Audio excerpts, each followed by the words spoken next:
LinkedIn webinar. Recording in progress. Here we go. Welcome, Hello, everyone. everybody. How are you? Come on Where in. are you from? Oh, Where are you tuning in from? Let's see you. Let's see you. Let's see the far color of your end- eyes. Let's see which corners of the world we are reaching this evening. All right, let me just have a look at the chat. Wales. Oh, Wales. Lynn Cooper says Wales. Come on, guys. Where are you tuning in That's a corner from? of the world. That's one corner. Wales, God, is being represented. This is. Can you tell I was watching Eurovision last night? Wales is being represented. That's just embarrassing, Gary. I can't believe you admitted that. Blimey. Well, it was on. I don't think I was watching it, but it was on. Sussex, Andorra. Oh, Shropshire, lovely Shropshire, says Jackie. Andorra's Scotland, exotic. says Kathy. Hi, Kathy. Hi, Kathy. Western Supermare, Tanya's tuning in from Alberta in Canada, Northeastern Ontario, Canada, Peterborough. God, everybody's tuning in from Canada. Becky from Essex, Estonia. Hi from Estonia. Kadri, is that how I say your name? I don't know. Judy from Manitoba in Canada. More Canada. Hey, for Canada. We're going to have to visit Canada. We are. Latvia. We're going to have to visit Canada. Lisa Hutchins says, hola. I know Grace. Lisa Hutchins is not in Hawaii. And she's definitely not in Canada. Caledon in Ontario. Hi from Devon, says Diana May. Adele says, not very exotic Sheffield. Hi, Adele. Lynn says York. Sandy Mackay is from Caithness, right at the very tip of Scotland. See you in a couple of weeks, Sandy. Looking forward to it. Shannon says, yes, Gary, we do need to visit Ontario. Well, we do. So this evening, folks, we have got a bit of a show for you this evening. Lisa says, hello from Italy. As you can see, Gary is in the HMIS International School of Horse and Hoof Care logos, and I am in the Hoofing Marvellous logos with a very creased jumper. I do apologise. You kind of grab that off the shelf and put it on. Can't get the staff these days. It's not ironed. I am sorry. I don't own an iron. Yes, I do. I just don't know where it is because I never use it. Sandy says, me too. Lisa is from Italy. Yeah. Okay. So lovely. Now, this evening, Gary, you are in the UK and I am in France. What have you been doing, Gary, today? I have, I travelled back home. Well, I say back home to my second home in the UK to visit my mummy yesterday. I stopped off from Stansted to have lunch with my sister. And today is first day of trimming in the UK for 11 days. I had an easy warm-up. It's normally much busier, but I had an easy warm-up today. It was only 10 today. Only 10 today. Only 10 to trim today. Only 10 to trim today. Very good. And little ones, big ones, medium-sized ones? Everything was big today. Everything was big. There was a couple of ponies, but everything was sort of like 14 hands or higher. 14 hands. A little bit of natural horsemanship for a 4-year-old because the owner couldn't get his back feet up. So we did a little bit of natural horsemanship, and now she can pick all 4 up. Yes. Becky Callahan's going, oh my God, 10. 10? 10? You're worried about 10? Don't worry about 10, nothing. Becky. In a 10 minute. horses in one day. Oh, yeah, that's easy. It is. So when you that's get an up easy to day. 30 horses in one day is when it starts getting a bit more tricky. Yes. Laura says, hi, all from Essex. Whoop, whoop. Hi, Laura. Hello. See you in a couple of weeks. Lucy says you can't see the creases on the telly. Marvellous. I won't point that out again then. I can see them. I think Lucy ain't good. got her glasses on. All right. So shall we crack on, Gary? Because people take the mickey out of us every time we put on one of these webinars because we always say we talk too much. That we're not going to be long doing the webinar, but we always talk too much. So I'm timing you. This has got to be an hour. It's got to be an hour. I challenge you to get all of this information out in an hour. I challenge you. It's just not going to happen. That'd be 2 hours then. Right, okay, so where is my Q&A bit? Because I know that people are doing things like raising hands and things. I've got that open, so that's good. If you want to ask a question, you can put it in the chat. We will try and respond.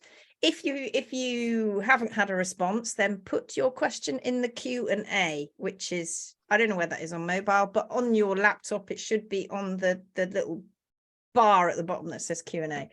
And you can also put captions on if English isn't your native language and you'd like to have it coming up what we're saying, if it can keep up with us. Or if basically you don't want to be disturbed with sound, you can put captions on, which is rather cool that Zoom does. And there is a raise your hand feature if you really want to be spoken to, or you want somebody to look at it and read it and stand out by raising. I thought that your was hand. Just for us, but I think that's for everybody. They can all raise their hand. Yes, look, see. Look, I just raised my hand. See, look at that. Oh, I did too. Yeah, it's gone now. Oh, we keep changing. Oh, we're fools. Right, okay, I'm going to share my screen. So bear with as I share my screen. Can you see that? All good. All good. Marvelous. All good. Fantastic. So right then, folks, let's get into this horse and hoof care. Rewind. Horse and hoof care webinar with Lindsay Setchell, that's me, and Garry Hinton, that's him. Let's move on. Do you know what, Garry? It's May. And do you know what happens in May? Oh, it's Mother's Day. It is in lots of places in the world, but actually not in the UK. So no, in the UK, it's back in March. It is back in March, but in a lot of places in the world now, it's in May. It was way back in March, but yeah. So in the US, in Australia, in places like that, it's Happy Mother's Day. So all those mothers out there, Happy Mother's Day, and they get flowers with me in it, and they get flowers with Garry in it. Oh, they're so lucky, aren't they? Just not. Cheeky. My voice hopefully will last out for this webinar. A week ago, I had no voice because I had a dreadful cold, but that has now gone. What about you, Garry? Because you also had a cold. It's much better. I have to say, though, when I did have the cold, I had the most masculine voice I've ever had. It was so deep and croaky. It just wasn't. It wasn't me. No, but it was quite funny. It was quite funny. And I had no voice. Right. And you had no voice. But I have now got voice. Yes. Right. Okay. So who is HMIS? We always start with this because just in case there are people who are coming along who have never met us before. Those people do exist out there, Garry. People do exist that haven't met us before. So just for those people, we'll tell you who we are. We are the Hoofing Marvellous International School of Horse and Hoof Care, and we teach naturally balanced horse and hoof care. And where do we teach it? We teach it all over the world. We do now, because the clue is in the name. It's international. International. Yes. And how do we do it, Garry? We do it in person, and we also do it online. Look, there you are, studying, very studious, replying to lots of people on your support who are going, help, with your cat sat in the window. Right, all right then. Fat cat. It is a fat cat. So here we are. This is our website, schoolhmi.com, and this is where you can find us. This is where we hang out. This is where we have all our courses. We also have a website for Hoofing Marvellous, but if you want to find out all about our courses, then you need to go to schoolhmi.com, which of course you can go to on your mobile, or you can go to on your laptop.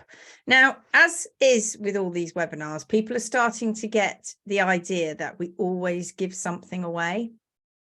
Well, we have got an absolute beauty for you. You're not giving me away again, are you? In your flowers. I'm giving Garry away in a bunch of flowers. We've got an absolute beauty to give away today. And this is, we are going to give away the Hoof Uncovered, right? That's 2 series of the Hoof Uncovered, which you can go and find out about if you go to the website and click on courses and look under Hoof Uncovered. You'll find all about it there. It's 2 series and it's a deep dive through the horse's hoof. We go from the outside right through to the inside, and it's in 2 series. So the first series is 5 lessons, and then the second series is 5 lessons. And we sell that usually for around about £100. It costs just over £100, or whatever that is equivalent in your currency. And that is going to be given away free with a collaboration with the Barefoot Horse magazine. So the Barefoot Horse magazine and HMIS, Hoofing Marvelous International School of Horse and Hoof Care, have come together. And if you go and buy a subscription to the Barefoot Horse magazine, that's an annual print or an annual print and online subscription, you will get automatically the amazing offer of the Hoof Uncovered series. So we've done this collaboration with the Barefoot Horse magazine, and it's just gone. In fact, it's not even gone live out to all out to lots of people on the internet yet. This is the first time anybody has heard about it this evening on this webinar, and we'll tell you more about that a bit later on. So find out a bit more about that later on. This exclusive collab, that's the phrase you use nowadays, Garry. Did you know that? It's a collab. We're doing a collab. We're getting into new buzzwords now, are we?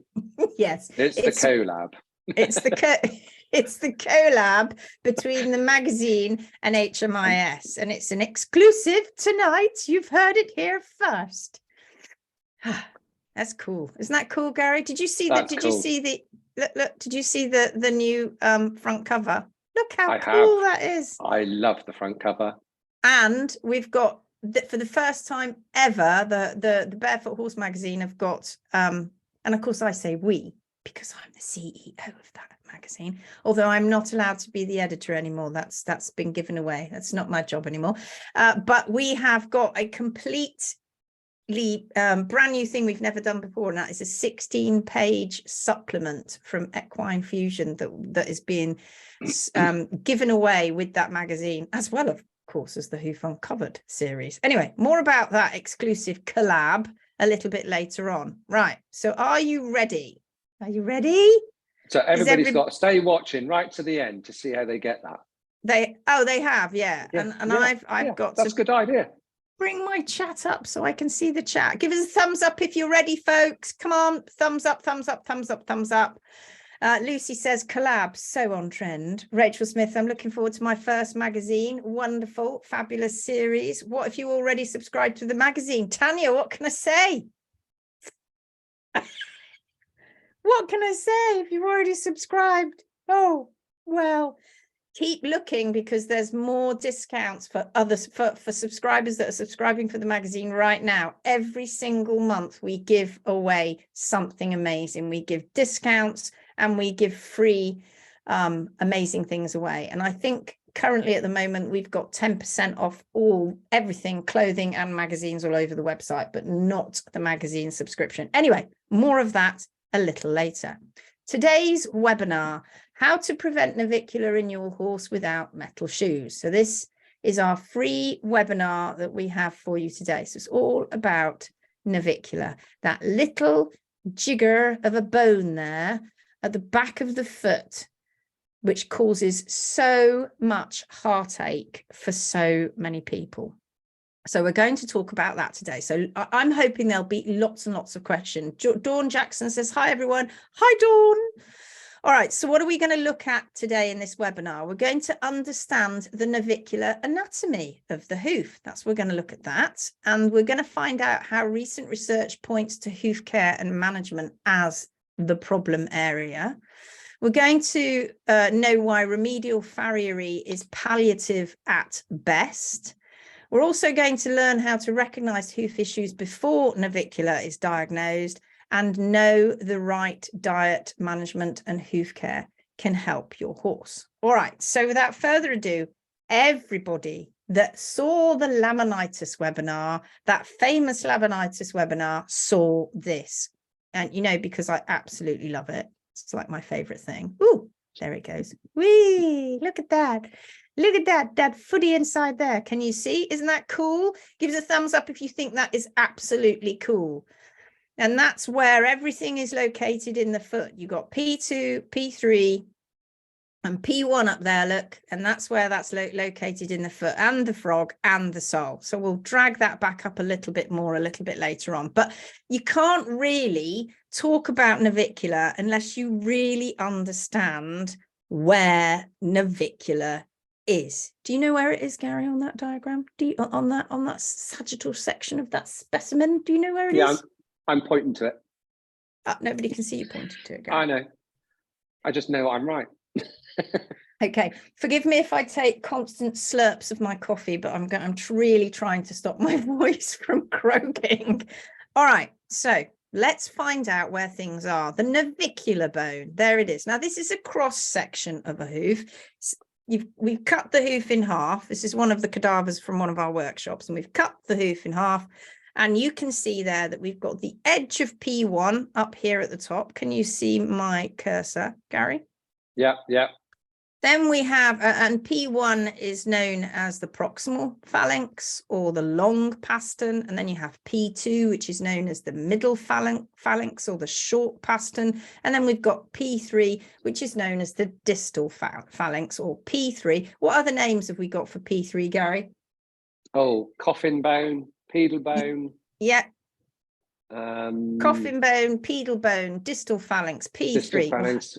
P3, all those names for it, but it's basically all for the same thing. And these, the P1, P2, and P3, here are the bones of the bony column. And then just between P2 and P3, we have got these three bones that all are next to each other. And one of them is called the navicular bone. And there underneath the navicular bone is a navicular bursa. Now, people get a little bit confused about the navicular bursa, Garry, because they tend to think that it's this big gap up here, but it isn't, that one there. It isn't. It's here. It's a complete bursa that's filled with synovial fluid, which enables this very important tendon, which we're going to find out what the name of that in a minute, but I bet people know what that is. If you know what the name of this tendon is, whop it in the chat now. Tell us what you think that the name of that tendon is. And the reason we have this navicular bursa is so that this tendon can glide really easily over this flexor surface of the navicular bone. Yes, look at them go. They've all got it, the DDFT. The DDFT is this tendon. Right, so we have various ligaments that are holding, well, all the bones in place in the horse's foot, as well as the navicular bone. There's quite a few ligaments in there, and they're collateral ligaments, they're sesamoidal ligaments. They've all got kind of different names, and some of them have got many names, like P3, all meaning the same thing. But we are going to look at two here. We're going to look at the suspensory ligament of the navicular bone, which is also known as a collateral sesamoidal ligament. That's a little ligament just here. And we also need to know, oh, there's the DDFT for all those that put it in the chat. The deep digital flexor tendon, that's the DDFT. And then we have the coffin joint. The distal interphalangeal joint is also what it's known as. And this is this joint all here where the P2, P3 navicular all articulate with each other. And then you have the other ligament that we were going to talk about, which is the impar ligament. And this ligament here is quite a famous ligament because when we have issues with navicular, this impar ligament sometimes has problems too. And in fact, what you're going to find out a little bit later on is it isn't just navicular, is the navicular bone. It's not an isolated problem. This problem is a problem with all of the foot. It isn't just the navicular bone. If we have a horse that is presenting with navicular, then we know that, in fact, actually, now we know nowadays that this is a part of a much bigger problem, that it isn't actually just to do with that bone. And part of that issue is something to do with this here, which is the digital cushion. This is this big specialized tissue that sits just between the frog and the DDFT, and it's this wedge-shaped, specialized fibrocartilage tissue that you won't find anywhere else in the horse's body. It's fibrofatty. In other words, it's a bit fibrous and a bit fatty when the horse is born. And as the horse grows, and in that first year, that foot really grows quite tremendously. And for a foal, going up to about 1 year, 18 months of age, that foot grows quicker at that age than it does when the horse is older. It grows much quicker because it's having to keep up with the changing size of the animal above it. So it grows much quicker. And if that animal is allowed to be free and running around and really not stuck in a stable, but allowed to do what it's naturally meant to do, which is run around a lot and play and be constantly moving, then this digital cushion begins to change as that animal gets older. And it changes from this fibrofatty design of this specialized tissue into this fibrocartilage, and it becomes stronger. And it has to do that in response to the size of the animal as the animal starts to grow. It's quite amazing, isn't it, Garry, the digital cushion? It is an amazing piece of engineering.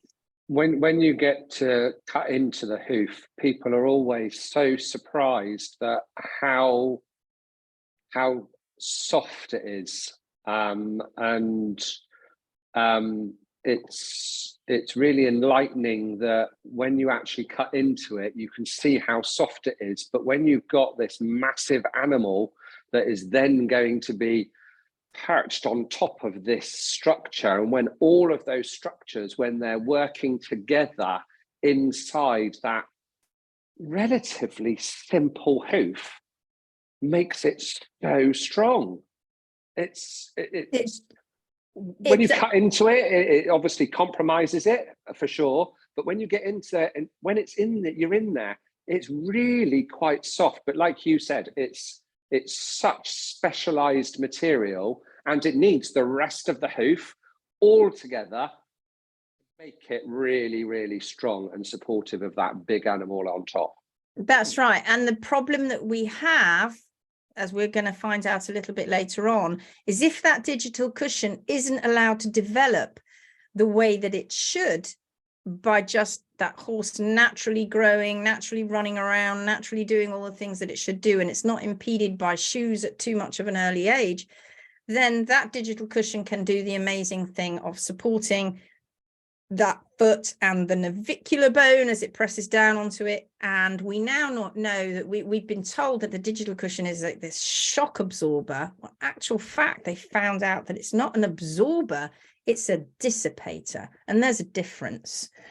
So that's recent research has found that out, and the fatty deposits that are actually in the digital cushion, they act as dissipating rather than absorbing. And so that energy is being dissipated every time that horse puts his foot down. And if that digital cushion doesn't develop, we are going to see problems right off the bat with horses and their feet, which is another reason why horses need shoes at an early age, simply because we've already started to cause problems with the development of the foot from when they are quite young. All right, so let's move on.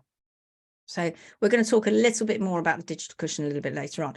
Now, the navicular anatomy, what we've just looked at, in fact, the whole of this quite tiny foot really on the bottom of this big animal is also known as the Podotrochlear Apparatus. How many people know and have heard of the Podotrochlear Apparatus? Give us a thumbs up if you've heard of it, and give us a question mark if you've not heard about it, because it is a term that has been used more and more over the last few years, but now it's really starting to be, yeah. So Rachel Smith says, I don't never heard of it, question mark. Lynn Found says, question mark. Lynn Cooper, question mark. I've never heard of it, but this is the term now that's starting to be used. Lucy says, only from you. I didn't make it up. I promise I didn't make it up. This is what is now being used. Shannon says, no, there's loads of people haven't heard of it. Well, let me tell you, you may hear this being called the Podotrochlear Apparatus. So the whole of this foot is now the Podotrochlear Apparatus. And let's just move my chat box out of the way because it's getting in the way. And this comprises all the various little joints, bones and tendons, as well as those key ligaments that we've talked about, the impar ligament and the suspensory ligament, or also known as the sesamoidial ligaments. So these ligaments and the flexor surface of the navicular bone and the DDFT and the movement of the joint and the digital cushion and all of that is known as the Podotrochlear Apparatus. And now what we're finding out is that when we have problems with horses with navicular, that in actual fact, it's having an issue with all of this apparatus. It's not just in one small area. We used to think of it just in this little area. It isn't. We now know that in fact it's everywhere. And this navicular bone is supported by these ligaments as well as the digital cushion and the way that everything is situated in the foot. And it's the same for everyone, every horse, and it's supported during standing and during movement. But this is what's really interesting, because in actual fact, I don't know if you've ever really thought about this, but horses, and maybe Gary's not even thought about this, but horses and humans rarely stand still. Do you know what I mean by that? We rock. Horses and humans kind of rock. We're rarely ever static. And so the Podotrochlear apparatus isn't really ever totally still, because the horse and we gently sway. We gently move. When you move your muscles, even when they're eating hay and they're leaning down and they're standing up, the foot is balancing and moving all the time. All the time. It never stops. When they're standing still, we think, well, they're standing still, but they're not. They're gently swaying. And so do we. We gently sway. Gently sway when we're feeling like we're standing in the queue at the supermarket and we're standing there, definitely gently swaying because we're going nuts because we want to get through that queue and pay for our shopping. We're gently swaying. Sometimes you can see it, sometimes you can't. But if you look at your horse standing still and you look at him, his legs, you will notice that they're slightly moving. So this Podotrochlear apparatus is rarely static. And probably actually, Gary, the only time that it's likely to be ever completely static is when the horse is lying down and he's off his feet. And so therefore he's now not standing on the feet. It would also make sense when the horse is breathing, because they have these massive lungs and they have to breathe many times a minute. So when that breath is going in and going out, that would be encouraging that swaying and that slight movement. In the past, I've put horses on like these really thick foam pads, and people go on them as well, don't they? Yeah. To actually sort out balance and to free up joints and so on. And when you put horses, particularly their front feet or their back feet, on these really quite spongy pads, you can see that swaying even more. Yeah. Because they're propped up and they're on this spongy material. So if they're doing that on those sponges, so we can see it more, you just know that they're doing it on the hard ground. Yeah, and I think it's just something that people just don't think about. And when we put shoes on horses and we're locking that foot into, or the shoe is going onto that foot in the position that is not weight bearing. So it's obviously not got any weight bearing on it at all. And so the foot is at its, if you like, for want of a sort of crude term, at its smallest, because it's not fully sort of engaged with the ground and the weight that's coming down above it. And so the back of the foot isn't able to expand the way that it should. Now, we know that if you have open heel shoes, they say that's meant to allow the foot to expand, but we've done experiments and we've looked at them, and it doesn't allow the foot to do what it should do naturally. And of course, there's a whole other load of issues, but we might talk and touch on that a little bit later on. But the point is that this foot is never still, or rarely still, really rarely still. It's always moving around, all four of the feet. Now, the podotrochlear apparatus, this whole foot, all of this apparatus, and the problems that you get with navicular are often called different terms, aren't they? So it might be called Navicular Syndrome. That's the preferred term that people tend to hear today, Navicular Syndrome. And that's because there may not be a particular change that they found yet, and there's always a yet, but the horse is presenting with this kind of progressive lameness, and so they're calling this a navicular syndrome.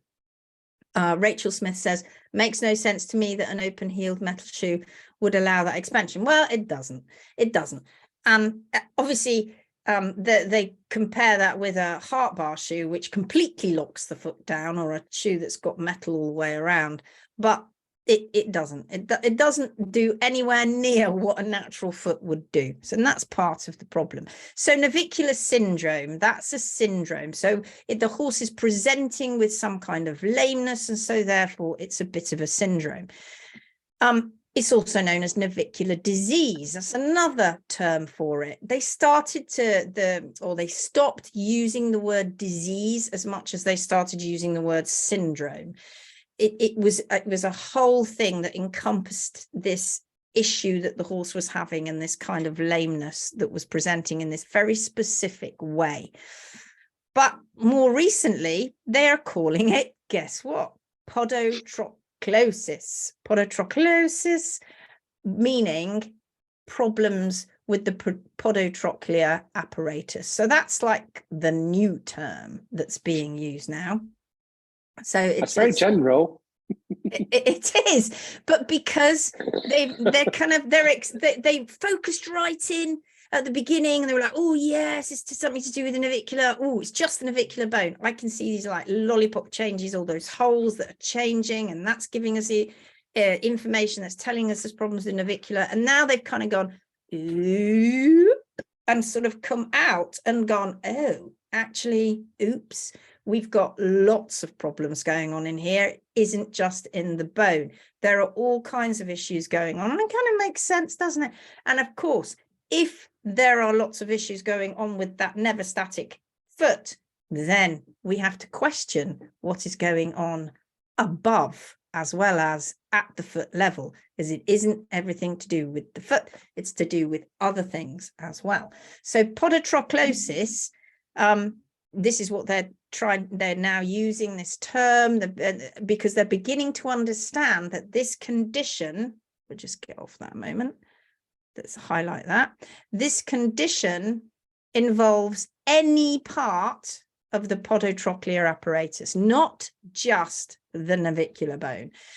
And the problem usually affects what? Where does navicular usually affect? Is it the front limbs or the hind limbs? Put your comments in the chat below. Does navicular affect the front limbs or the hind limbs?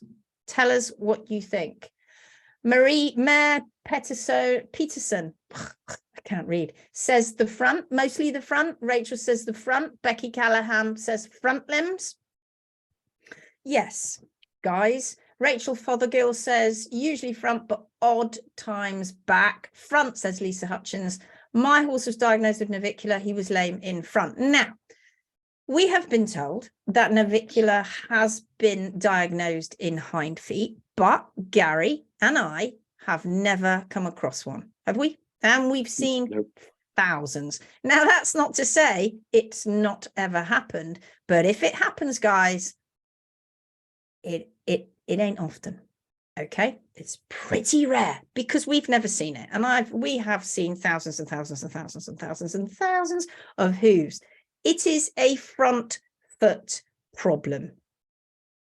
You could probably just say 100%, but there are people out there who will say no, navicular has been diagnosed in the hinds, but like I said, it's really, really rare if it happens. So let's just say this is generally a front limb problem, and it isn't just one limb. It is usually both, and one limb can be worse than the other, but oftentimes this bilateral lameness, this is where they're lame on both feet. You can't tell how lame they are until certain things start to happen, whereas one foot starts to appear more lame than the other. And then they'll take that horse into the veterinary practice. They'll do some nerve blocks, and they can do various nerve blocks where they block parts of the foot or the limb, the lower limb. And then suddenly the horse goes really lame on the other foot. And they're like, oh, we didn't even know that the horse was lame on the other foot. But yes, it is, because it was bilaterally lame. And just by blocking that one foot over here, you've now shown that this foot is really lame. Whereas before, it didn't look like the horse was lame, right? Or it just looked like it was lame on this foot that they're blocking. Suddenly, it goes lame on this foot because it's a bilateral problem. Both, I did 4 then, both front feet. And there's a kind of reason for that, really. And it isn't just because, well, let's see what people think in the chat. Why do you think that navicular tends to be just the front feet? Dawn Jackson is saying, has anyone else lost sound? Can everybody hear me? I'm guessing people can hear me because they're answering my questions. Good. Rachel says she can hear. Yeah. Becky Callan says the way the front legs move. Could be. What do you think she means by that, Garry? The way the front legs move. There's more weight on the front, says Rachel. I think it's something to do with the movement. I know exactly what Becky's saying, but if I say it, it's going to give the answer away. So I think it's the way that the hoof, it's not when it's moving in air. So we've got some issues with front feet. Let's think about this for a moment. Let's dissect this issue. So Sandy Mackay says fronts carry more weight, more concussion, and most likely shod the way the front lands. It's Laura Basher says the load bearing hoof. Well, isn't it interesting how lots of people always go for weight? I am not, Garry and I aren't convinced that is the answer to this question of why do we get this navicular in our front feet. It isn't just to do with the weight, because if it was to do with the weight, right, we'd see more problems going on in the hind feet too, rather than it being incredibly rare. Because what happens when a horse is standing? Okay, so we're gently swaying. We're told, and it would make sense, that there's more weight hanging over those front legs because it's got the pendulum of the very heavy head going out the front of the legs, and it's got the body out the back. Whereas with the back legs, it's just got the body in front of it and a tail hanging outside the back end of its legs. So you would therefore think, well, therefore the front legs are going to be carrying more weight. But what happens when that horse begins to move? Answers in the chat, please. What happens when the horse starts to move? When he starts to move from a you're not allowed to answer, Garry, from a stand to a walk. And then what happens when he moves from a walk to a trot? And then what happens when he moves from a trot to a canter? Now, horses are doing this all the time.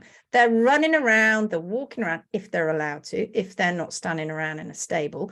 They are allowed to be moving around, and they're doing this. And what happens to that weight distribution from front to back? And Garry, have you ever been stood on by a back foot?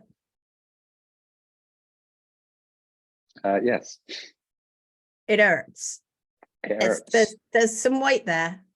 Oh my God, so there is. I'd say there's some weight. Nobody's answering. Nobody's answering that question. I lost a toenail because of a hoof landing on my foot off of a stand. Yes, it went black. Yes. The one day, TMI, stop now. The one day I didn't have protective toes on my shoes. Ew. Rachel Smith says they use their front feet to pull them forward, trying to pretend I'm a horse. Rachel Griffith says she couldn't get in. Well, you're in now, Rach, because I can see you. So this is an interesting thing. Horses shouldn't be pulling themselves along. That's false collection. If horses are using their front part of their body to pull themselves along, and there's really not an awful lot going on in the back, then that's not good. But we see that a lot. We see that a lot because these horses aren't balanced. They're not being trained properly. They don't understand how to use their rear end, their hind end properly. And that's crazy because horses just would naturally do this. And in actual fact, if you see them running around, if they have no pain, without any human being, they will naturally collect. But when a horse begins to suffer with issues in his own body because of incorrect non-species specific diet and management, incorrect hoof care, incorrect tack, incorrect riding, all of those issues, incorrect training, all of those issues can combine and cause the horse to not do what it's naturally meant to do, which is naturally collect. So in other words, like Rachel Smith says, it starts dragging itself along almost by the front end and not pushing from the hind. Most people, Gary, think that when they talk about leads, they think it's the leading front leg, but a lead, when you talk about horses leading, what is actually the leading leg? Do you know this, Garry? It's a hind leg. It's the hind leg. The hind leg leads the whole footfall sequence of that gait, or whatever that gait is. It's the hind leg that's leading that footfall sequence. And so that's actually the leading leg. And if the horse isn't leading properly from behind, it's not pushing properly from behind, then it's going to have lots of issues. And so the front feet, therefore, are going to be subject, especially in false collection, to more unnatural weight distribution than it should be doing normally. So that's one problem. That's only one of the problems. Another problem, Garry, is, and I think I think Becky Callahan mentioned it, and that's foot landings. So there's a lot of people out on the internet now that say, oh, horses should land heel first, but they recognize they shouldn't land toe first. But if you land toe first, let's just talk about toe first for a moment. Let's just go back and have a look at this image where we've not got those little stars on. And this DDFT, in fact, let's go back before we've got all of that stuff on there like this. So this DDFT, so this is this tendon here. In every normal foot, this is what you're going to see if you cut a foot in half, right? You're going to see this. Now, if that foot is not in a normal shape, so this foot has not got laminitis, it's not got major separation going on here. It's actually got a good, fairly healthy looking digital cushion. This is a nice low heels. This is a fairly standard, good, healthy, reasonably healthy hoof. So, this DDFT is inserted into the bottom of P3. And we're going to briefly talk about that a little bit later on, because this insertion site here is known as what they call the Anthesis organ. Let's not freak you out with that right now. I'll talk about that a little bit later on. But the angle of insertion of this DDFT should be fairly at a constant, okay? This changes as pressure comes down from P2 on this distal interphalangeal joint. It pushes itself as the fetlock comes down and P1 and P2 start to go down. This part becomes pushed down. This navicular starts to be slightly displaced, and so therefore does the deep digital flexural tendon. But not to fear, because right here is this wonderful cushion that cushions this descent of these bones here and the DDFT. But if you have an animal that's walking around and he's placing his toe down first and he's going, and it's a two beat thing, ba boom, ba boom, like this, then you're going to get stress in this podotrochlear apparatus. You're going to get stress here. Equally, therefore, and I don't see why people can't simply get this, if you do the opposite of that and you go heel first, like this, and no matter what anybody says, that's not naturally how horses walk, but that's a debate for another webinar. If they go down like this, the same is going to happen. You are going to cause issues and stress in places there shouldn't be stress in this podotrochlear apparatus. And we are now beginning to work this out. So horses that continually walk heel first, or horses that continually walk toe first, are going to have stresses put on this whole system, the ligaments and the tendon and the bones and those surfaces like the flexural surface here and the navicular bursa and the digital cushion. All of this is going to be affected, and it's going to have a lot of stress. Now, why? And let's have some answers in the chat. Oh, before I do that, Becky actually says, but you try, I think she mentioned there about, if I scroll back up, she mentioned something about hind feet not landing like that. Now, this is important, right? We talked about hind feet rarely having navicular. Horses cannot easily walk with their hind feet toe first or heel first. You watch a horse walk, they'll walk flat landed naturally on their hind feet. It's really not that usual if you see them landing heel first. And if you see them landing heel first, it's because the trim is incorrect, or they've got something added onto their foot, which is causing a bit of a balance issue, right? Okay, so hind feet rarely land toe or heel first. But let's go back to the front feet. Why might front feet land toe first? Let's think of the toe first, because this is a predominant one that people see when their horses are starting to get navicular. Why would they land toe first? Answers in the chat, please. And Becky Callahan says heel pain. Lisa Hutchins says caudal heel pain. And that's correct, isn't it, Gary? Caudal. It is. And we're Pain going to in the look back of the foot. Pain in the back of the foot. Caudal heel pain. It makes sense, right? If you've got pain for whatever reason, and we're going to talk about that a bit later on, but if you've got pain here because this is not working as it should, because of whatever reason, which we're going to look at later, then you as an animal are going to try and offload this area as opposed to fully load that area. And the way you do it is by forcing your toe down first.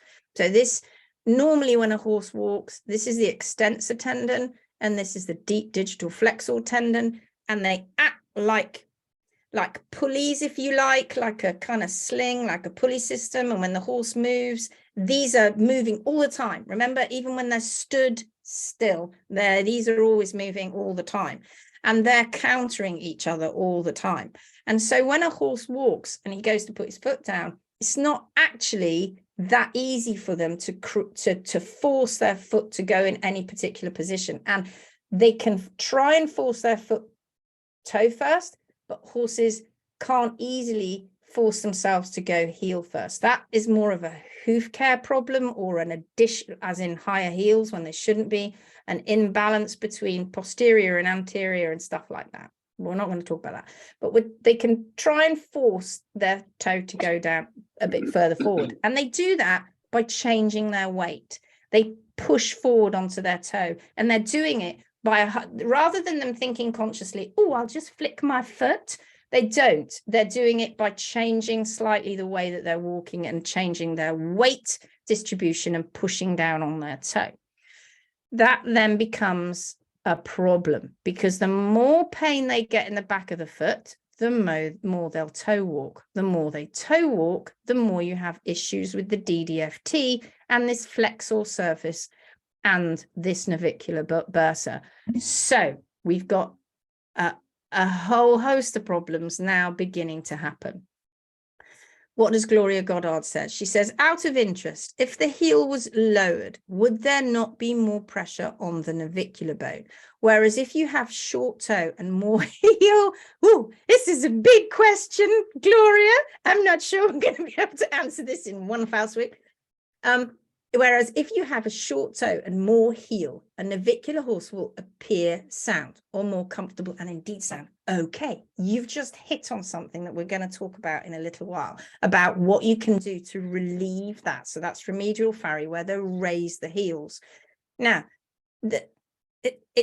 we've got to stop thinking about horses having low heels or high heels. We have to start thinking about horses having the heel height they naturally should be having. And humans must not ever determine that by personal preference trimming, PPT. Should they, Garry? This has to be determined by that horse's natural foot. If we as humans start involving ourselves and going, oh, that heel looks a little bit too low, we need to give it more heel. We are now creating an underrun heel, all because we haven't understood the constants that are in the horse's foot. And it's easy, it's really simple, but people see a low heel and think it could be underrun, but that's for another webinar. It isn't, it's just where that horse should have their foot. But so it's not about Gloria, it's not about going, oh, lowering it, it's about allowing that horse to have the foot that it should have. And that natural short toe, if you look at this foot here, this has got the toe that it needs to have. It's not been dumped, as you can see. It's walking around on that white bit, which is the waterline, and there's a roll here. So this is what a foot should actually look like and behave like. The short toe bit all comes with issues to do with separation and laminitis and toe flare and all of that. Go back and have a look at the laminitis one. But yes, it will appear sounder if you start to raise the heels. Rachel Smith says, took me a year to learn that. Difficult when professionals tell you different. Yes. All right. So going back to this, podotrochleosis or podotroplosis, which is problems within all of that navicular anatomy, if you like, or within the foot, within the podotrochlear apparatus. Now, let's start to have a look at some more recent research. There was some research that was done in 2021 by Michelle Osborne et al. There was quite a few of them that were involved with this, and it was called the equine navicular apparatus as a premier Anthesis organ, functional implications. Don't freak out about that complicated name. I'm going to explain that as we move forward. But this was a systemic review, and a systematic review. And a systematic review is basically where researchers do a summary. They look at other papers meticulously, and they go through them, and they go through all the data, and they look at all of them, and they compare them all together, all the primary research that's out there on a particular topic, such as navicular. So they take a load of papers, they go through them, they look at all of them, because this is something that rarely happens, right? Well, when I say rarely happens, it happens, but people put out a paper and people go, oh, it's a peer-reviewed paper, that's got to be right. When in fact, other researchers have done similar things and found completely different results. And so in order to find out what all those results mean, because this person's got something different to this person, and this group of researchers have got something different to this group of researchers who've got something different to this group. So what you have to do is you have to have a systematic review of all of these papers in order for you to look at the data and then come up with conclusions. So in this instance, it was the Navicular Syndrome or the Podotrochlear Apparatus issues that we have. And this is what this paper looked at initially, and then started to come up with their own conclusions. So they looked at nearly 100 papers to do with navicular. That's an awful lot of data, an awful lot of research. And they compared these papers, and they were looking at the issues of navicular, and they concluded that The consideration of the navicular apparatus as an anthesis organ provides an explanation for the tissue lesions and why they vary between cases. It also indicates that tissue damage is primarily due to chronic compression of the navicular anthesis organ that, over time, results in adaptive failure. Wow, there's loads of big words in there. It's like that anthesis organ bit keeps coming up time and time again. So the anthesis organ is something we actually find not just in the horse, we find it in humans too. And it's in an area where there's going to be an awful lot of stress on a tendon, particularly on a tendon meeting a bone. Where do you think in the human body there is going to be a great deal of stress on a tendon meeting a bone? Where in the human body? And I'll give you a clue, it's in the lower limb of the human body. The anthesis organs can be in various other places too, but the one I'm talking about, the one that we want to talk about right now, is the one that's in the lower limb of the human body. Becky Callahan says knee. No. Lynn Fan says heel. Knee, ankle. Okay, let's get even more specific, guys. Tell me about a tendon, a particular tendon that's very, very well known in the lower limb of the human body that is put under a great deal of stress. Fantastic. Lynn, Rachel, Mare, Jackie, they're all coming up with it. Dawn, the Achilles tendon. Well done. Laura Bashford, the Achilles. Now, the Achilles tendon, let's take a quick gander at this. So the navicular apparatus has the same structural adaptations to mechanical stress as the human Achilles tendon complex. They didn't know this before, but they do now. This is what they have been starting to find out. And if you look at this, you can see that this Achilles tendon, which is attached to this muscle here, comes all the way down and it attaches itself to what is known as the calcaneus, which is the heel bone. Just as an aside, Garry knows this.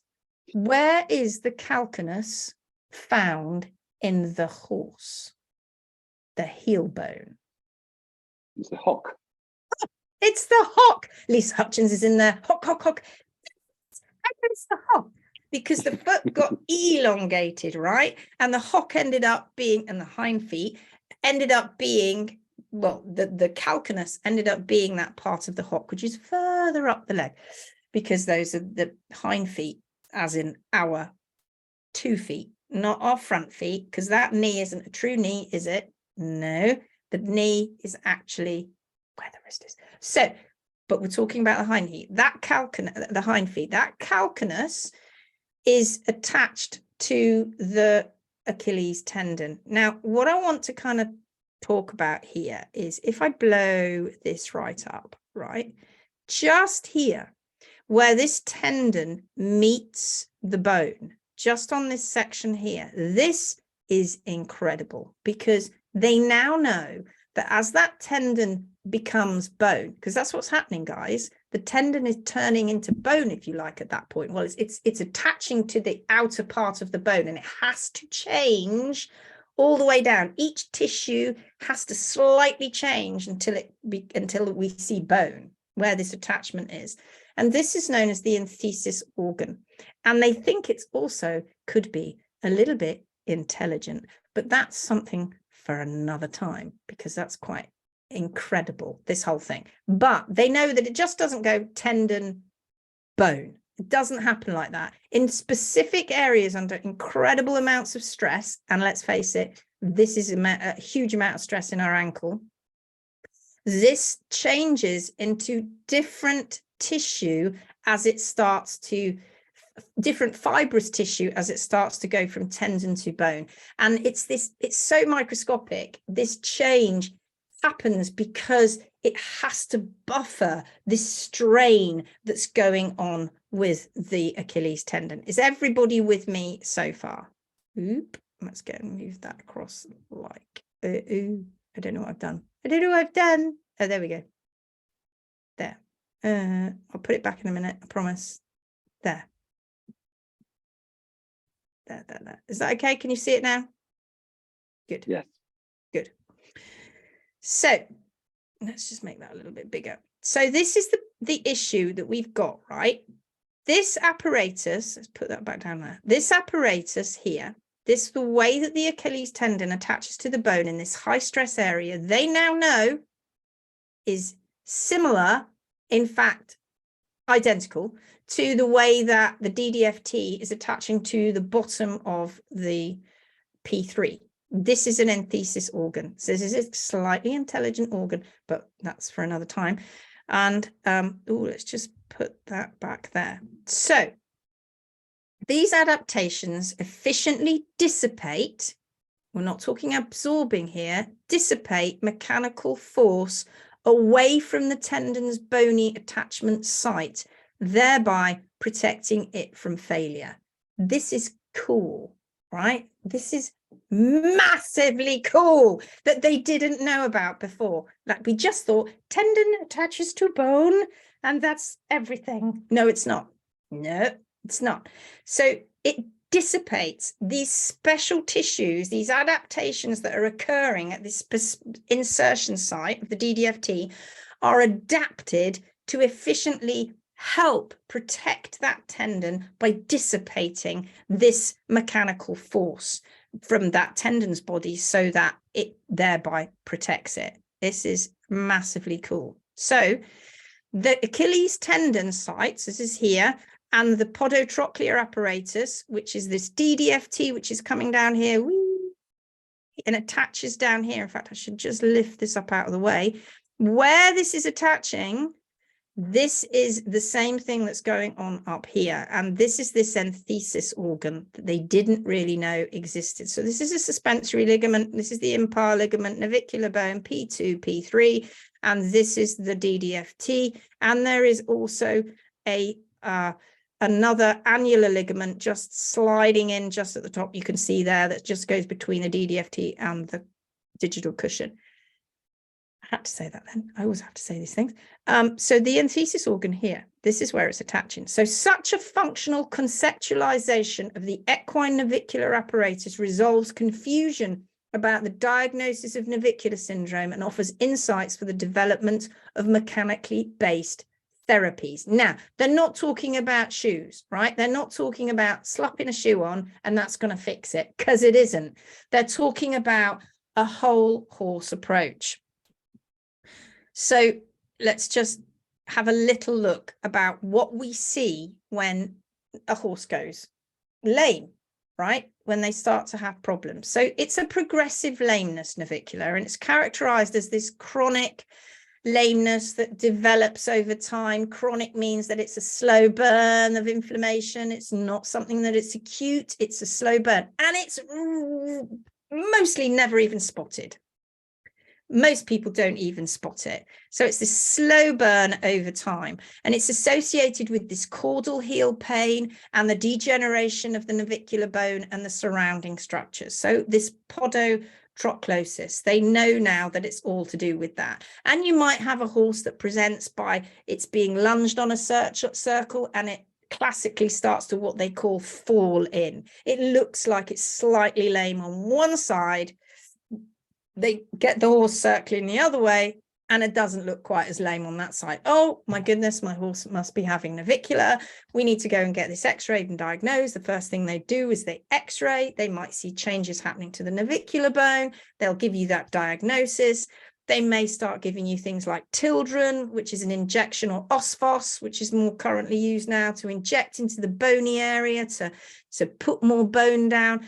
But we now know that these are not successful in curing the problem that you have, because the problem that is happening is a whole foot issue that is not just about caudal heel pain. It's not just about the way the horse lands. It's not just about the fact that this horse is moving around all the time. It's also to do with the fact that, as we talked about earlier, the problems with unnatural movement, false collection.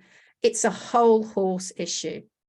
Why is that not really a surprise? Navicular is not a single foot problem. It's not a surprise there, Garry, is it? No, certainly isn't, I'm afraid. It would be nice if it was, but it isn't. Which is why, folks, when you take the shoes off, the approach that we have is you're presented with a horse that's got Navicular Syndrome, Podotroplosis, and you take the shoes off, you turn it out, you feed it a species-specific diet and management, you stick it in a herd of more than one horse, you don't confine it, and blow me, the problems start to go away, because it's not just about the foot. It is about healing the pathology in the foot and the problems that we've had in the foot, but it's also about allowing that horse to find its natural movement again and its natural foot placement. So it's a whole horse thing. So what do we use in normal therapies? We use remedial farriery, right? And it's palliative at best. And what do we do? Like Gloria mentioned earlier, we raise the heels. We raise the heels because now we've recognized that if the horse is walking toe forward first, that if we put some more cushioning in there to help cushion the navicular bone with the digital cushion, which is probably failing, then we're going to make that horse a little bit more comfortable. Woohoo! We've made it more comfortable. We've also given it some drugs, and yeah, we've fixed navicular. No, we haven't. What have we done, Garry? Well, you just put a plaster on it. It will create some. It will appear as though the horse is more comfortable because you've taken the pressure off of that back of the foot. But I have to say it's very short-lived. It is a very temporary fix. And what tends to happen then is then they wedge them higher, and then they wedge them higher, and then they wedge them higher, because they've misunderstood what the problem is. The problem is the back of the foot, and it's a whole horse problem. Yeah. And so they'll stick wedges on, they'll stick shoes on that go all the way around. They'll do various things, all based around wedging this back of the foot up. And of course, the more you wedge the back of the foot up, the more it changes the angle of P3 inside. And this is always supposing that the horse isn't suffering from laminitic changes as well, which most horses are. So you're just adding to extra problems. You might give that horse some relief for 5 minutes, couple of months, but you're not going to cure the problem. You're not going to cure the problem. It is just going to carry on degenerating. Those tissues inside are going to carry on having problems. Becky Callahan says, and they forgot what's happening to the, but yeah, right. So the more you that pedal bone is kind of fixed in there. I know people go, oh, it moves, it's suspended by the lamina. But it isn't. It's fixed in position at the end of its bony column. What moves that bone is that articulation around the distal interphalangeal joint caused by raising heels or dumping toes or that kind of thing. Give the horse his natural foot back, things start to improve. So this review that we were talking about earlier, this review was looking at these kinds of palliative treatments. And here you go on this one here. This is this was a horse in Poland that had navicular. And this is one of the things that they did with this horse, just one. They did quite a few things with this horse. And this is one of them. And as you might see, this is a massive metal shoe that's put on back to front. And this is because you can see that because this is the back of the foot here. So this is the back that's on this one on the front. And then on the same horse, they tried something different a bit later on when that wasn't working. And they put this massive pad on and the shoe going forward. It's like shots in the dark. This is what we do. This is what we're told. We support the back of the foot, yippee-doo, and we'll cause the navicular, we'll heal the navicular. No, you don't. Can anybody spot a problem that this horse might have? This is the same horse. This is one treatment they used, and this was another treatment they used. It didn't work. The only thing that worked for this horse is when the shoes came off and he went barefoot. What can people see at the back of this horse's foot here that doesn't look normal, other than the fact that it's got a shoe on? Gloria says contracted heel. Jackie says deep sulci. So we're looking at this bit here. Lisa says thrush, contracted and a deep central sulcus, says Lydia. Of course. So this is being squeezed to get together. These bulbs are no longer doing what they should do naturally. The digital cushion, the frog, everything is becoming compromised, and we've started to get this butt crack down the back of the foot, which is that line, that natural indent of the frog at the back of the frog has now become compressed, and it's getting infected, and the more it gets infected, and the more it atrophied, the back of the foot loses its ability to do what it's naturally meant to do, and it weakens and it fails, and then it gets more infected, and before you know it, boom, you've got serious issues. Horse is very sore, and it's going to start walking toe first. So you can immediately see this is an issue.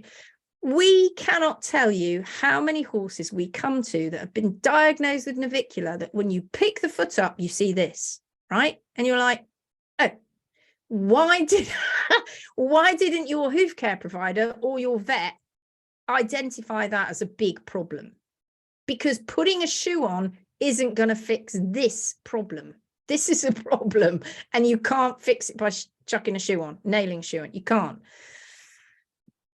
Here is another horse who had tendon issues and injuries and was heading towards serious navicular problems.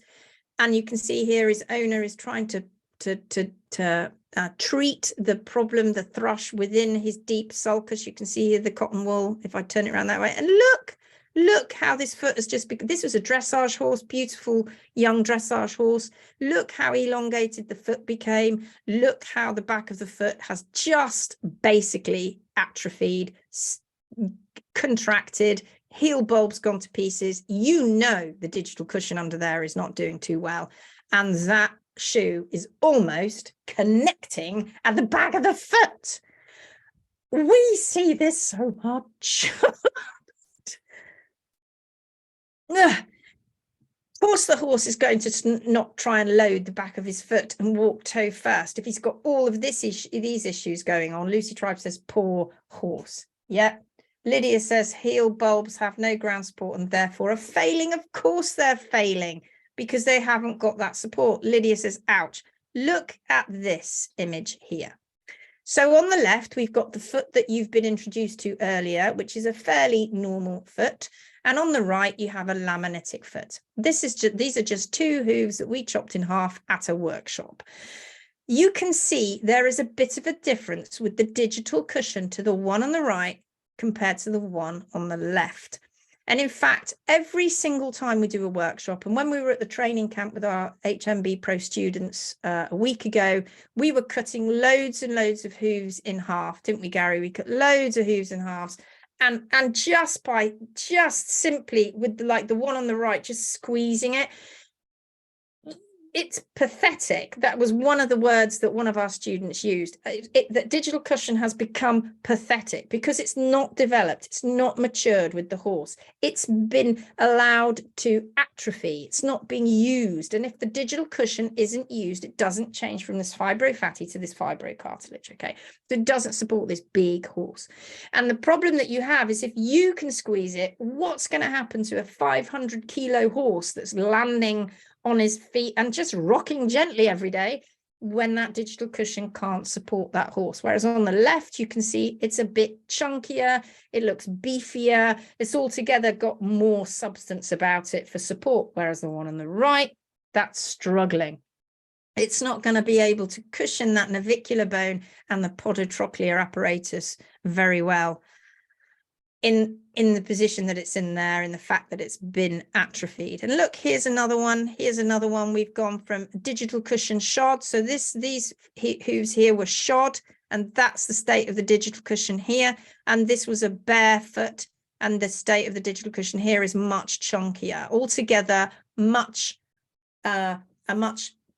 better digital cushion to employ what it's meant to do, which is dissipate those forces and support that navicular bone as it comes down, and to be that cushion between the podotrochlear apparatus, those bones, and the ground below it. Whereas the one on the top, because it's been shod, it has got a poor digital cushion. Now, just for those people here who might think that we're going, hell for leather on the whole shod thing, and shoes are bad. Yes, they are to the natural foot, but horses that are barefoot can also get contraction, hideous infections in their in their frogs, incorrect hoof care, land incorrectly, be ridden incorrectly. It isn't just a shod horse thing, navicular, it's a barefoot thing too, and it's all part and parcel of the problem. But with the shoeing side of it, those poor horses get the double whammy of the shoe acting as an additional issue to stopping that foot from behaving as it should do naturally. And here's just some more examples of what a contracted foot in a shoe would look like. Not so pretty, is it? And you can imagine those digital cushions in those frogs, well, they are not good at all. It's just, but somebody's put mush. just mush. That was Laura. So what can you do, guys? What can you do to stop this, stop navicular in its tracks? It isn't something that the horse was born with. They're just going to have crappy feet and they're just going to have navicular. No. What can you do? Well, it's a whole horse approach, right? Number one, diet. What should we be doing when it comes to the diet for the horse? What should we be reducing and what should we be increasing? Are you answering questions, Garry? Because you've gone really quiet. I am. I'm answering questions. Sorry. I'm a man. I can't multitask. Ooh, God, there might be some men watching. They might not agree. Oh, they probably will agree, actually. Dawn says, take the shoes off, diet and management. Sandy Mackay says, reduce sugar and increase fiber. Yes.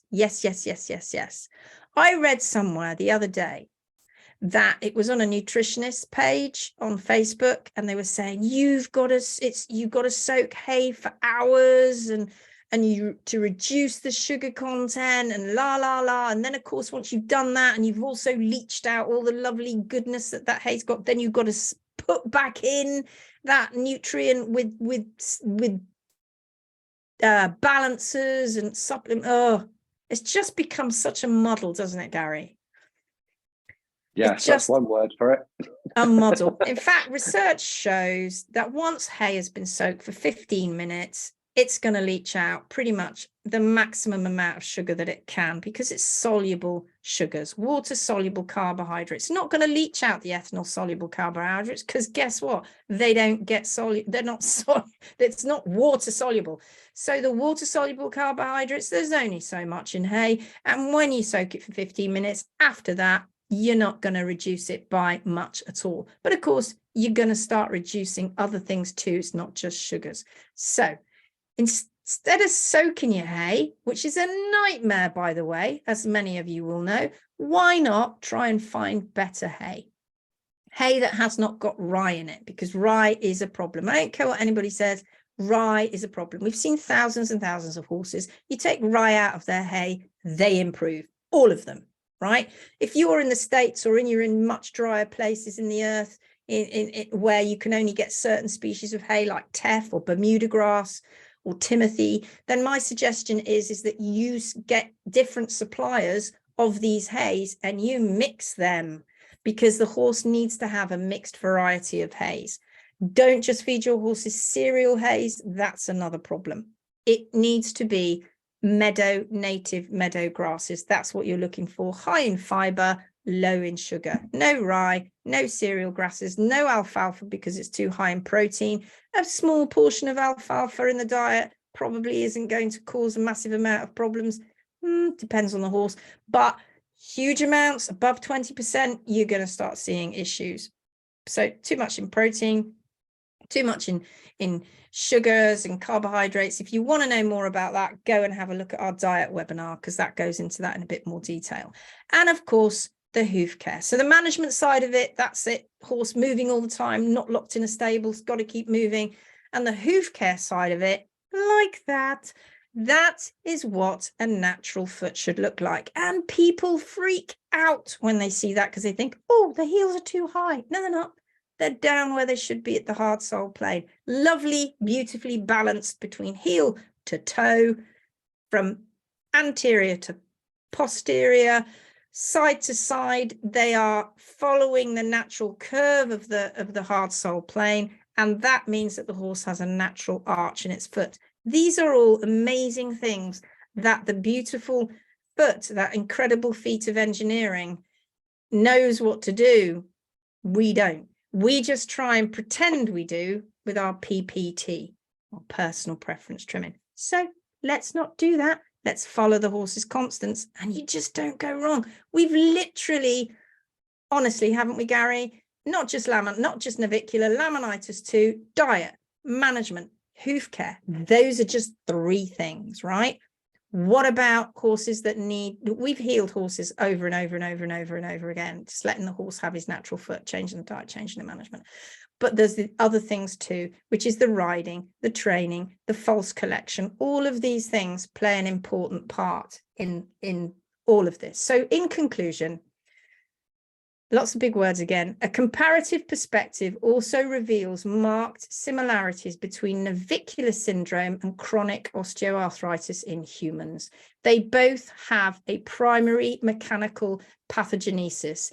Tissue lesions are virtually identical, and many of the same therapeutic approaches have been used. So now what they're doing with human beings is they're looking at a whole human approach. So they're not going, oh, we need to shove stuff on your foot or shove stuff around your knees or on your back. What they're saying now is, if you have a better diet, a fitter body, and I'm not talking about running 10 miles every day, right? I'm not talking about that. I'm talking about a more balanced body. And if you have dancers that are learning to dance in an incorrect manner, and they tear a knee, or a meniscus, or they hurt their Achilles tendon, the way that they rehab these athletes or dancers and athletes, which they're athletes too, is a whole human approach. It's about looking at the way that the biomechanics work and getting those people to have the right posture again, because posture is a huge problem. And when you stick a rider on top of a horse that's got posture problems, you're just going to compound it. So focused on preventing and treating human athletic injury and osteoarthritis through the use of individually targeted exercises. In other words, to get the human's posture better. So in contrast, in the veterinary world, in the horse world, these kinds of therapies are not used. We focus on corrective shoeing. That's always been the focus, and it's the wrong focus, totally the wrong focus when you want to heal navicular. It's just, forget it. That needs to go out with the arc now. We know with all these, this review looked at loads of papers talking about remedial farrier. No evidence whatsoever that it significantly improves and stops navicular at all. None. Nada. That you need to remove the remedial side of it. You're going to get some, it's palliative, right? You're going to get a little bit of relief by doing that, but you got to solve the problem, or else that horse is just going down that slippery slope of basically never going to get better. And we all know what happens to horses that don't get better in the end. The therapeutic option that vets have, the horse gets put to sleep. So it's a whole horse approach. It needs to be, just like laminitis, navicular is a whole horse approach. Adopting this approach may enable us to improve the therapies available for treating equine diseases like navicular syndrome that are often recurrent and have a poor prognosis in the long term. So vets, hoof care specialists, owners, trainers, riders need to understand that you need cooperative strategies to avoid issues going out of control. Remedial shoeing, guys, is just not the answer. It's old-fashioned, it's outdated. We now know so much more about the Anthesis organ, about the Podotrochlear apparatus. It's not about the navicular, it's about a whole foot, a whole horse thing. So this whole horse approach is species-specific diet and management, more natural hoof care practices, and more understanding of how the horse moves. And that includes false collection, incorrect training techniques, incorrect tack, incorrect riding. Not just about the navicular bone. Boom! La! I hope you enjoyed that. Ooh, shaking my table. Oh my God. Was that good? Did you enjoy that? Was that an hour and a half? Hey, look, I didn't do 2 hours. So impressed. La la la la. Was that so good? Impressed.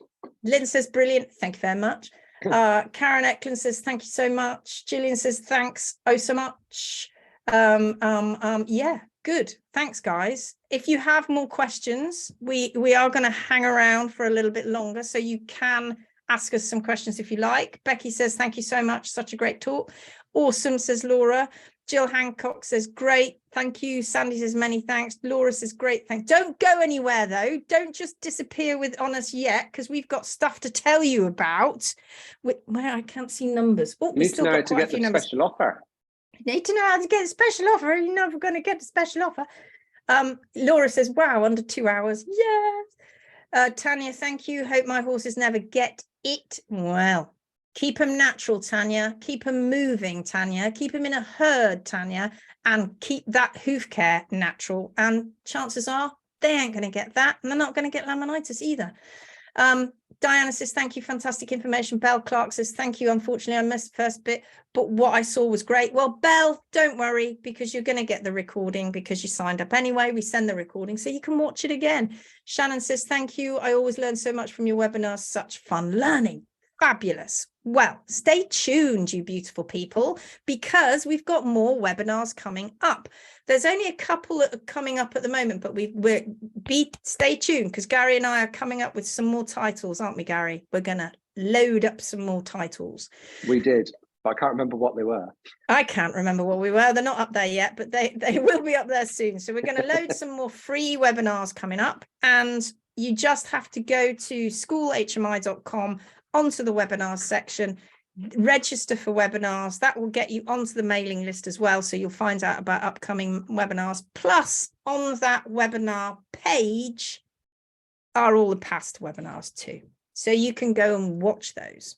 If you loved this one, go and look at the laminitis one, go and look at the diet one. We've got and also one of the main reasons that we're doing this, that there's a lot of people out there that think we might be a bit nutterish and all of that. We're doing this that when people are really, really struggling with their horses, we want these webinars to go out there. So instead of them coming to us, which obviously we love getting in contact with people, but you can send them to these webinars and they can sit there for 2 hours and be, not to sound too condescending, educated of what's really happening with their horse and in their feet. That's what we're doing this for. Yes, it's brilliant and we have a bit of fun, but it's educational, because if we don't get this knowledge out there, it's not going to change the way that we've always done these things, these outdated things that don't work. That's what it's about. No, they don't work. That's what these webinars about. And don't, we've been saying this for years, right? But don't just believe us. Go and look at the research. Go back and have a look at that research and read it. It's quite a good read. It's quite an easy read.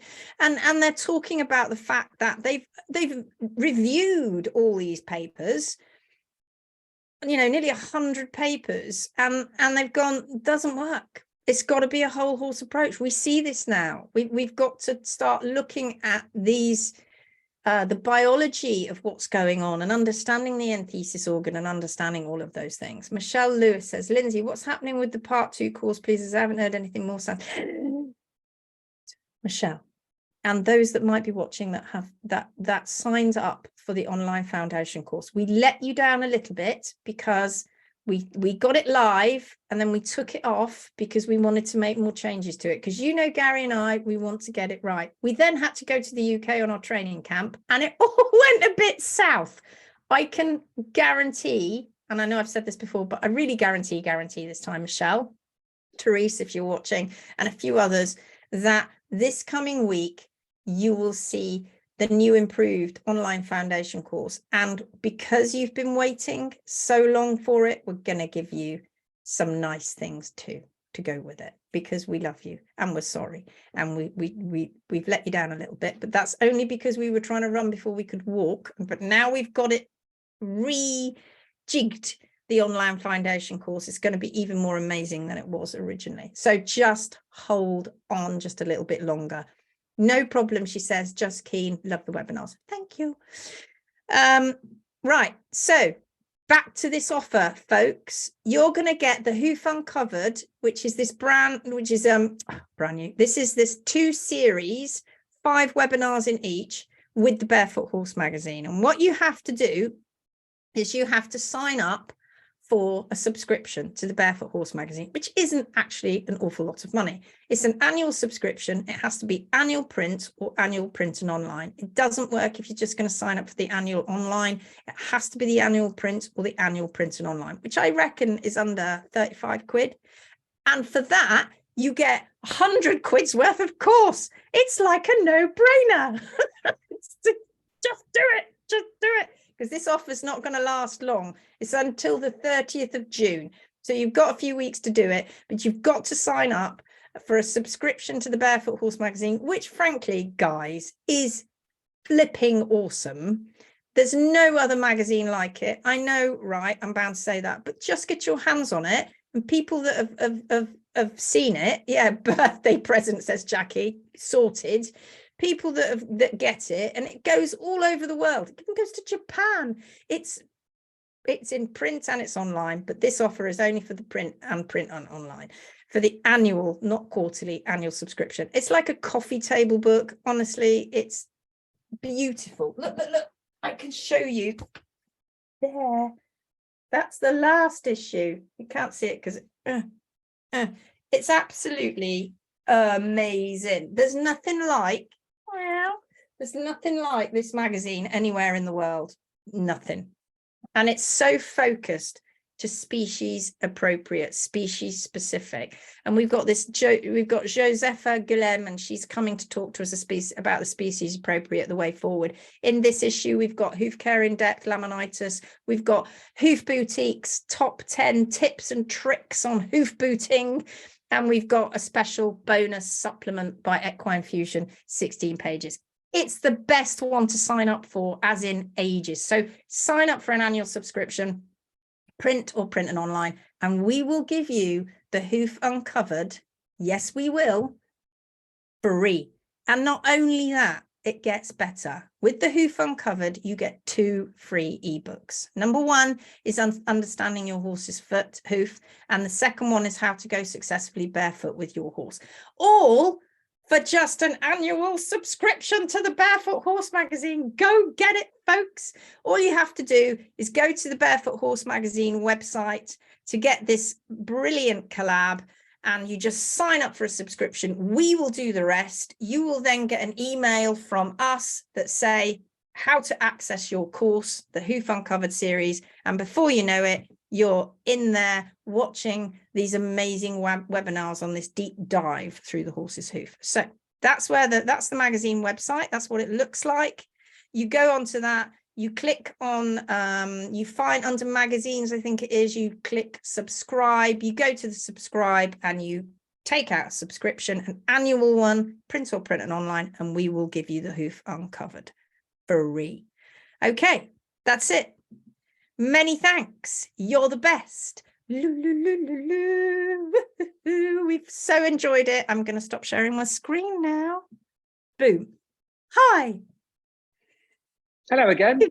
Hello again. Jackie says birthday present sorted then. Laura says it's such good quality too. So lovely to have the print version. Shannon says if we already have a subscription, can we just add on to the subscription? No. The only way that you get it, seriously, is you'd have to cancel your subscription and start again. That's a bit grim, though. But it's just the way it is.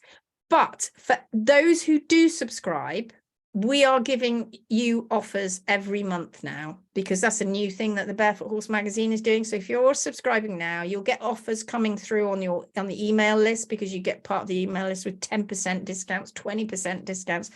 We might start giving away some free ebooks. All sorts of things are going to happen when you subscribe. So we don't forget our lovely subscribers. But equally, we'd like to gather in some new subscribers. So the only way that you're going to get the Hoof Uncovered series, and in fact, it might be beneficial financially to cancel your subscription and start a new one. In fact, saying that, I bet Rachel will kill me for saying that, because that'll just give her a whole load of work to do. Becky Calliset says it's a bargain, absolutely brilliant. Judy Sooty says, can an existing subscription just be extended? No. But if you have an annual print, you could sign up for an annual print and online, so you could upgrade and then you'll get it. If you have an annual online, you could upgrade to an annual print and then you'll get it. So if you've got an annual print subscription, upgrade to an annual print and online, and then you'll get it. If you have an annual online, upgrade, and then you might get it. Becky says, night. Thank you for another fab show. Thanks. See you next time. Thanks. Get the magazine and took Uncovered course. All super good. Yeah. Wow. £24.50. It's a bargain. It's a bargain. All right, guys, we're going to leave you to it. We're out of time. We need to go. So it's goodbye from me.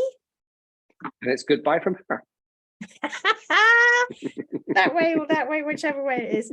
All right, my lovelies, we'll see you again. Don't forget to sign up for more webinars, because we love doing these free webinars. They are great fun. And at the end of the day, we're here for the horses and we're here for you. So Indeed. Take care now, and we'll see you soon. See you next time. Bye. Yeah.